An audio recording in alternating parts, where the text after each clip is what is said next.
Hola, ¿qué tal a todos? Los saluda Diego Juárez Espinosa y en esta ocasión voy a presentar mi reporte de caso clínico, el cual se llama Exposición a disolventes orgánicos en barnizado de muebles como causa de glioblastoma multiforme. ¿Evidencia suficiente de cáncer laboral? Tenemos que los tumores primarios del sistema nervioso central destacan porque su mayor presencia es en adultos, dado que el principal tenemos a los meningiomas, después a los tumores neuroepiteliales y entre ellos al glioblastoma y los tumores pituitarios. En el caso de niños y adolescentes existe una mayor prevalencia de tumores embrionarios, principalmente medulloblastoma, astrocitoma y tumores ependimarios. La OMS en el año de 1979 decide realizar una clasificación, la cual está basada en la célula de origen del proceso tumoral y sus características morfológicas. De ahí tenemos que existen cuatro grados. Grado 1 son tumores circunscritos, grado 2 existe un borde difuso, después en grado 3 tumores infiltrantes y en grado 4 pues tumores de rápido crecimiento con alta tasa mitótica, pudiendo presentar hasta vasos de neoformación y áreas de necrosis. En la estadística tenemos que los cánceres del sistema nervioso central o tumores prenatales de cerebro existe hasta un 33.8 de sobrevida a 5 años. Realmente es muy bajo el valor de sobrevida. Declara en Estados Unidos, según esta bibliografía del ACER, que en 2023, de 24,000 casos diagnosticados, se estimó que iban a fallecer alrededor de 18,000. O sea, realmente el diagnóstico es muy pobre, es muy pobre en su pronóstico al momento del diagnóstico. Tenemos en específico que el glioblastoma multiforme representa entre un 12 y un 15% de las neoplasias intracraneales. Son tumores agresivos, clasificación 4, que su pico de incidencia es de los 40 a los 70 años, y la mayoría de los tumores son primarios o de novo, el 10% es secundarios. Se localiza de manera principal en hemisferios cerebrales y el mejor resultado ante este diagnóstico para la sobrevida de los pacientes es que exista un buen estado funcional al momento del diagnóstico, que se haga una resección amplia del tumor del tejido tumoral y que se inicie de manera lo más oportuno posible quimioterapia y o radioterapia. Y la sobrevida puede llegar hasta los 15 meses y en un 2,5% hasta 3 años.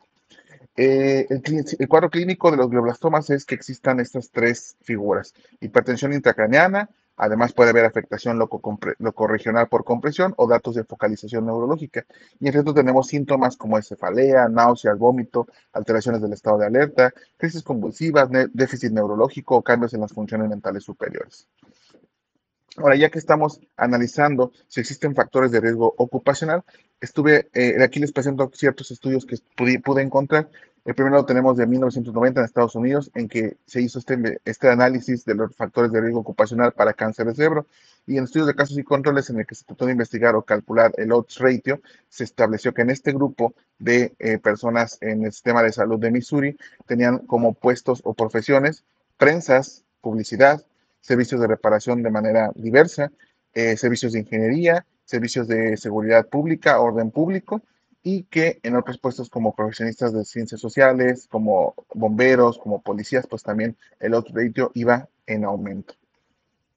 En otro estudio en el cual también se analizaron los factores de riesgo ocupacional para cáncer cerebro, este fue en Canadá en el año de 2015, se dio este estudio, pero el estudio de casos y controles fue en 8 estados de Canadá, vigilados desde el 94 hasta el año 97 del siglo pasado, en el que también se calculó el odds ratio y tenemos que en presencia de sales de cadmio, asfalto, benceno, cloruro de vinilo, gas mostaza, se tenía un odds ratio elevado.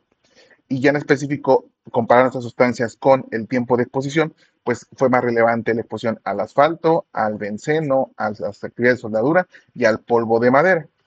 Ahora, como puestos de trabajo tenemos actividades como ingenieros petroleros, imprentas, oficiales de entrenamiento e instructores, eh, tejido, fabricación de motores o ensamblaje de motores y fabricación de muebles de madera o gabinetes.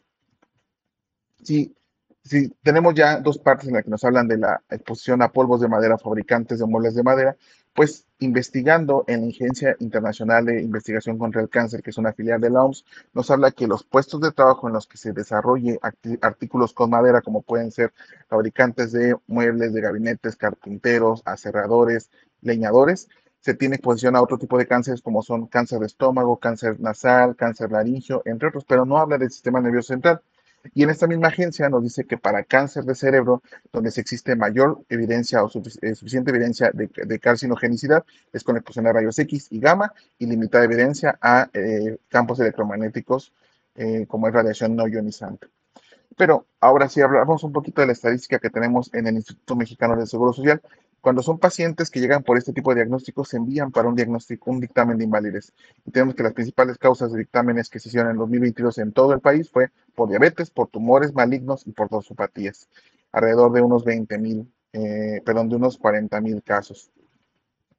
Eh, pero en los dictámenes de invalidez, pues tenemos que estados como es Baja California, Jalisco, la Delegación México Oriente, Nuevo León, tienen una gran cantidad de dictámenes de invalidez y que en nuestro estado, en Yucatán, pues tenemos muy poquitos y de entre esos, los que están relacionados a tumores, pues son aún menores. Pero si los comparamos con las enfermedades de trabajo, pues tenemos que enfermedades como son COVID, como dosopatías o hipacusias, pues son las principales en todo el país. Y cáncer ocupacional en 2022 solamente se diagnosticaron 32 casos y ninguno de estos fue en Yucatán. El diagnóstico se hace con estudios de imagen en la sospecha y con estudios de biopsia en la confirmación. Tenemos aquí cómo estos tumores generan compresión, generan ocupación del hemisferio contrario al cual se encuentra el tumor que está creciendo y dan datos de herniación. Para hacer el diagnóstico de certeza se tiene el estudio histopatológico en el cual va a haber desarrollo acelerado, heterogéneo, sin alguna característica en especial que va a estar generando este crecimiento a nivel de cerebro.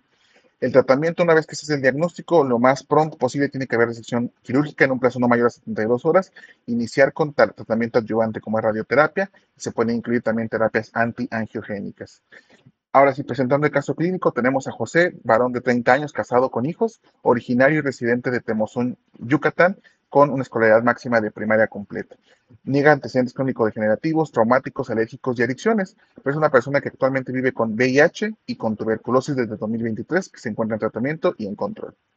Como antecedentes laborales tiene dos. El de 2007 a 2016, que fue empleado de fabricación de muebles de madera en talleres artesanales sin seguridad social, eran prácticamente talleres familiares, en actividades de lijado y pintado de muebles de madera. Y de 2017 a la actualidad, cuando se hace esta historia clínica, se presenta que es un trabajador de tipo barnizador de muebles de madera en una empresa que se dedica a la fabricación de estos muebles en Playa del Carmen, Quintana Roo. Tiene un espacio compartido de 20 metros cuadrados, según lo que refiere él, y tiene tres actividades principales: lijado de muebles de madera con uso de máquina lijadora, barnizado de muebles con aplicación de barniz con pistola de rocío, como la que vemos en la imagen, y pintado de muebles con esmalte de madera utilizando estopa y gasolina. Utiliza equipo de protección personal como son guantes, mascarillas, mascarillas para gases y neblinas, botas de seguridad y gafas. Es lo que me describía él. Y el padecimiento por el cual acude a consulta con nosotros es que presentó parestesia en ambos pies, acompañada de mareos y náuseas emetizantes. Se acompañó de manera posterior de paresia en ambos pies de carácter ascendente, con posterior dificultad para la deambulación independiente. En su clínica de medicina familiar sospechan de estenosis espinal, se le envía a ortopedia, no encuentran alguna evidencia radiológica, por lo tanto se solicita resonancia, le envían a neurocirugía y en la resonancia en octubre de 2022 reporta que existe hernias discales, las cuales no son concluyentes para el cuadro ya de paresia completa de ambas extremidades inferiores. En 2022, en diciembre, presenta de manera aguda deterioro cognitivo, entonces la familia acude a atención médica nuevamente, se le realiza una resonancia magnética cerebro y en enero de 2023 se reporta una lesión de aspecto tumoral en lóbulo occipital derecho con hernia subpalcina y un cal derecha. Ante este diagnóstico, pues se realiza una canectomía en febrero de 2023 con resección tumoral, se envía la pieza a patología y reportan en 2023 la presencia de un glioblastoma multiforme grado 4 conforme a la OMS. En marzo de 2023 presenta persistencia de la diplejía en ambas extremidades inferiores, además de monoparesia de extremidad superior izquierda, así como presencia de incontinencia urinaria y fecal, que cual persistió todo eso al momento de nuestra valoración médica. Aquí relevante de la exploración física es esta monoparesia izquierda superior y de la diparesia o diplejía de ambas extremidades inferiores, ya que requería de desplazarse en silla de ruedas asistida por su familia. Radiooncología y oncología concuerdan con el diagnóstico de glioblastoma multiforme y que pues era paciente que podía recibir radioterapia, pero que no era aún un momento para realizarse y que estaba en un estadio ECOG grado 3, que es pues, prácticamente estar postrado en silla de ruedas. Ante la sospecha que tenemos de enfermedad de trabajo, se analizaron las sustancias que menciona que utilizaba para poder barnizar y pintar estos muebles de madera y tenemos sustancias como polilacmate, como catalizador universal, como diluyente americano, como thinner, en los cuales dentro de estos no se tiene la sospecha de alguna sustancia que pueda ser carcinogénica. Pero llegamos al Uresayer profesional semimate, el cual en sus características sí nos dice que la clasificación de sustancias de la identificación de peligros habla que el 3.6 tiene datos de carcinogenicidad. Y tenemos que la mezcla de esta sustancia está compuesta por tolueno, alcohol de diacetona, acetato butilo y gileno. Ante la sospecha, se elabora un formato ST9 para que sea llenado por la empresa en la parte del reverso y que además le adicionamos una carta complementaria para que nos pudiera ayudar con más información que no pudiera caber en el formato ST9 en su parte posterior. En la carta aclaratoria de relevancia nos menciona que el trabajador sí realiza las actividades de lijado, las actividades de barnizado y de pintado, pero que en su estadía, durante el tiempo que ha estado trabajando con ellos, pues que trabaja en otras actividades, pero no hace mención de qué tipo de actividades. Además de que utilizaba un equipo de protección personal, pero este equipo de protección personal era caracterizado por guantes, lentes, mascarilla, filtros y faja, y que depende al uso era el tipo de recambio. No se le realizaron exámenes médicos al ingreso a la empresa a este trabajador, y que la mezcla que utilizaba para barnizar era una mezcla de una porción de base, una porción de catalizador y hasta un 15% de contenido con solvente o diluyente. Aún con la persistencia de la sospecha, se solicita a la Coordinación Auxiliar de Seguridad en el Trabajo que visite la empresa, pero al ser de otro estado, se le solicita a la coordinación correspondiente de ese estado y ellos logran visitar a la empresa y nos entregan un reporte. Nos dice que sí tiene las actividades de lijado, resanado y detalles de muebles de madera, utilizando químicos como son resanadores, resina, resistol y presencia de polvo de madera. Y en el detallado entintado y barnizado, pues se utilizan catalizadores, poliuretanos, fondos de poliuretano, lacas de nitrocelulosa y esmaltes industriales. Aquí tenemos unas cuantas imágenes de la visita a esta empresa en la cual se ven pues con bajas condiciones de seguridad para la exposición a trabajadores. Además del uso de equipo de protección personal inadecuado para el tipo de exposición y que ante las sustancias químicas que analizaron, solamente hicieron un reconocimiento sensorial y revisaron también las hojas de seguridad. Nos menciona aquí que el Uresayer Semimate UM1030 tiene dos compuestos principales, la presencia de monóxido de carbono y dióxido de carbono, el cual puede hacer daño permanente a cerebro y a corazón, y el disolvente gileno en mezcla, que es usado en impresión, caucho, carpintería, y que la exposición prolongada puede causar daños a la salud, incluyendo tumores cerebrales. Entonces, hay otras sustancias como el fondo catalizador y la nitrolaca que no tuvieron alguna situación en especial, más que también presentar como compuesto un disolvente gileno en mezcla. Y las conclusiones que hace la coordinación conforme a sus ingenieros es que el químico llamado Uresayer semimate, fondo catalizador transparente y nitrolaca brillante pueden ser que por su composición puedan causar problemas de salud tales como son tumores cerebrales. Con la actualización que tuvimos en el diciembre de 2023 de la Ley Federal de Trabajo en su artículo 513, nos menciona en su fracción 2 del grupo cánceres de origen laboral que existen la presencia de neoplasias primarias del cerebro. Y en todo el texto, en el párrafo, habla que, como lo subrayé aquí, personas trabajadoras expuestas a las industrias que manejan disolventes orgánicos pueden ser puestos como pintores u otros. Entonces, estos disolventes orgánicos pues, son agentes orgánicos volátiles que se usan para disolver materias primas, agentes de limpieza, modificadores de viscosidad o agente tensoactivo. Las características que debe tener un compuesto orgánico volátil para ser carcinogénico es que genere estrés oxidativo, que sea genotóxico, que tenga la reparación del ADN, entre otros. Y el gileno en específico también se conoce como dimetilbenceno, que es un hidrocarburo orgánico aromático que es usado ampliamente en las actividades de producción de tilbenceno, además del uso como disolvente en pinturas. El gileno, ahora investigando sobre las características que pueda dar sobre ser causa de cáncer o alteración a nivel sistema nervioso central, habla aquí en este estudio que puede generar daño al ADN en personas que estén expuestas a procesos de joyería utilizando gileno. Que además niños nacidos de trabajadores expuestos a industrias que utilizan gileno tienen mayor riesgo para presentar leucemia. Otro estudio nos habla que la exposición a gileno hasta 14 partes por millón indica una reducción del trofismo y fuerza muscular de las extremidades. Otro estudio habla de alteraciones a nivel gastrointestinal. Otros estudios hablan de que pueden generar anormalidades del sistema nervioso central ante la exposición al gileno. Otro estudio que de manera prolongada la exposición a gileno puede generar pobre señalización nerviosa y que eso también puede generar calambres, entumecimiento y debilidad.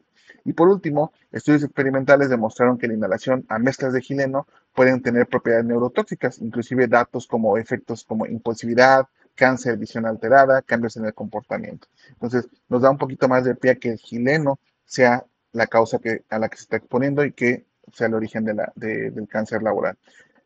Aquí tenemos una imagen del funcionamiento, el efecto fisiopatológico del gileno. Y ante toda la información que presentamos, que solicitamos, que investigamos, se calificó como sí enfermedad de trabajo, pero que además generó una incapacidad permanente. Es así que al establecer el estado funcional a través de la clasificación de Karnofsky y ECOG, se estableció que el paciente estaba muy deteriorado en su estado de salud general por el diagnóstico y por los tratamientos que había recibido.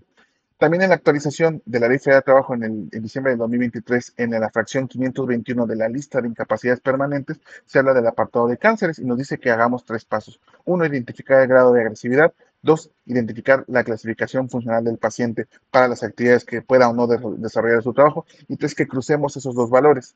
Entonces, en la tabla 11 tenemos que el grado de agresividad para el cáncer del sistema nervioso central es un grado de agresividad 5, con una sobrevida del 0 al 14% a 5 años. Y en la categoría de capacidad funcional en relación con el desempeño del puesto de trabajo, pues nos habla que del 0 al 3, 0 es que está completamente activo y 3 que es incapaz de realizar cualquier actividad laboral. Por lo tanto, tendríamos que cruzar esos valores. Pero para la agresividad grado 5, tenemos que cualquier sea 0 a 3 en la clase funcional, el 100% de incapacidad permanente es lo que se va a otorgar.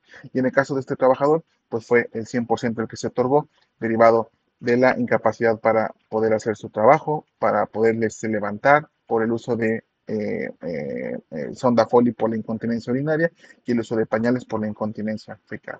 Pues así es como concluimos este caso. Espero les haya gustado. Cualquier duda o comentario, voy a estar muy abierto para que hagan sus observaciones en la caja de comentarios. Y bueno, sería por mi parte todo. Muchas gracias por su tiempo.